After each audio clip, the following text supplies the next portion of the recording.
Ever since man has looked up into the stars, he has seen strange objects in the skies.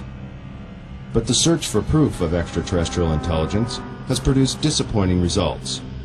The best so-called evidence has only been a few photographs and film clips. But now, all that's about to change. Since 1985, more than 15 million Americans have reportedly witnessed unidentified flying objects. But despite the seemingly overwhelming evidence, mainstream science has chosen to ignore the subject. But now, for the first time in history, one of the greatest mysteries of this century is unraveling. A former government scientist has come forward to discuss the military's classified work on extraterrestrial spacecraft.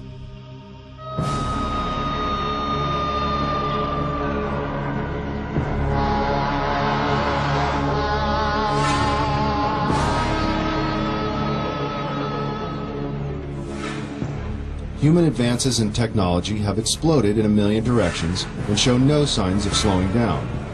The ever-increasing pace of achievement in the last several decades is unparalleled in human history. The high cost of developing and producing these technologies has limited the number of contenders from the private sector, leaving the government and large corporate businesses on the cutting edge of new discoveries. Always in the public eye, big business competes for high-paying contracts, working night and day to invent or further develop the next big thing to satisfy the masses. The government, on the other hand, must conceal information concerning national security that, for obvious reasons, should not be public knowledge. But when it comes to matters concerning the welfare of our planet, the living beings on it, or potential clues to the mysteries of the universe, many believe it should be our right to know. The end of World War II and the invention of the atomic bomb signaled a new era of international mistrust. Since the earliest days of the Cold War, which coincides with the Roswell incident and the start of the modern UFO era, the military has been especially secretive about its advances and achievements, while always searching for the perfect weapon or super sophisticated tool of espionage.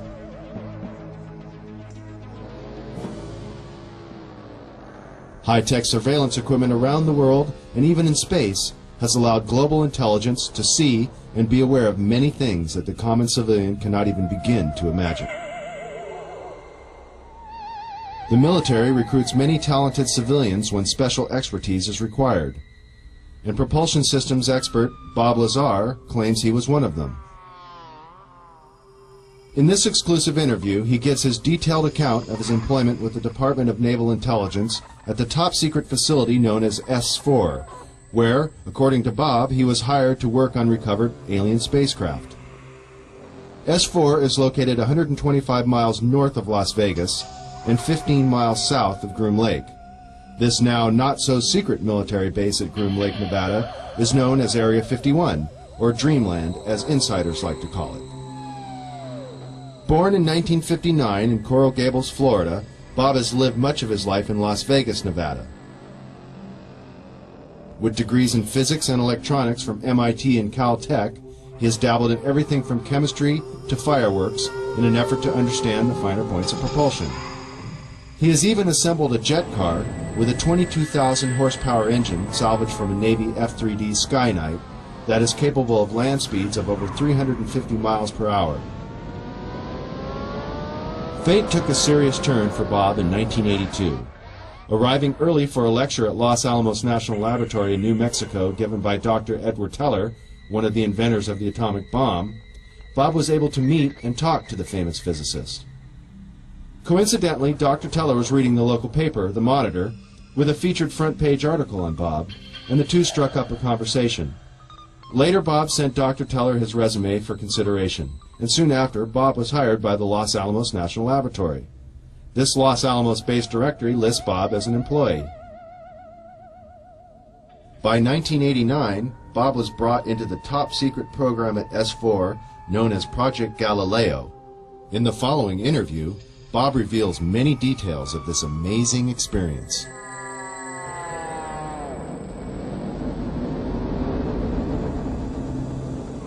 Did you witness any disk technology at Area 51?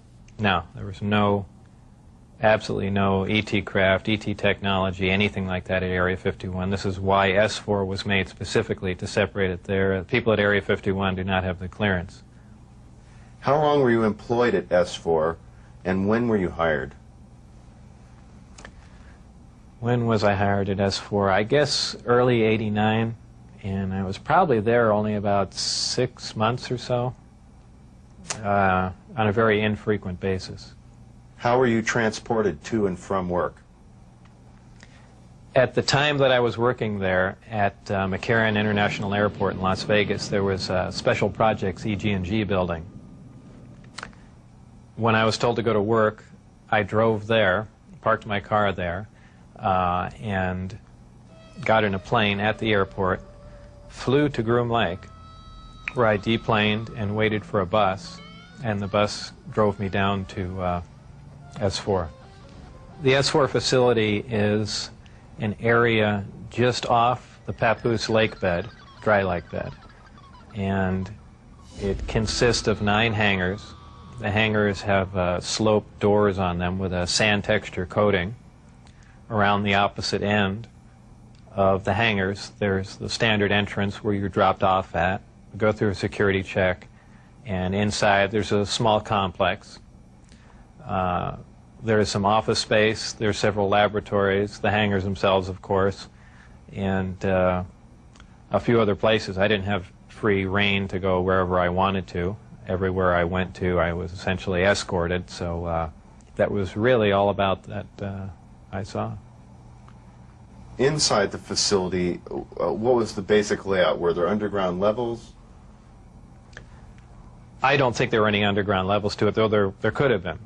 I don't think it was an extensive underground facility. It just looked like an installation that was butt up against a mountain. And I didn't see any evidence of any stairs going down, elevators, or but like I said, I don't know. There could have been, and I just might not have been permitted in those areas. It's difficult to really surmise how long it had been operational. Everything did look fairly new. By that I mean I don't think this installation was there in the early 70s. Nothing was worn. Things looked fairly freshly painted. So, as a ballpark guess, I would say it would really surprise me if the installation was older than 5, 7, 10 years, something like that. What agency is in charge of S4? Who controls the program? I was paid by the Department of Naval Intelligence, and what they're doing, researching extraterrestrial craft, is beyond me, but that's where my checks came from, so I can only assume that they were in charge of that. Did you see high-level government or military personnel at S4? No, not at S4. Anywhere in the overall facility at all? At Area 51, I believe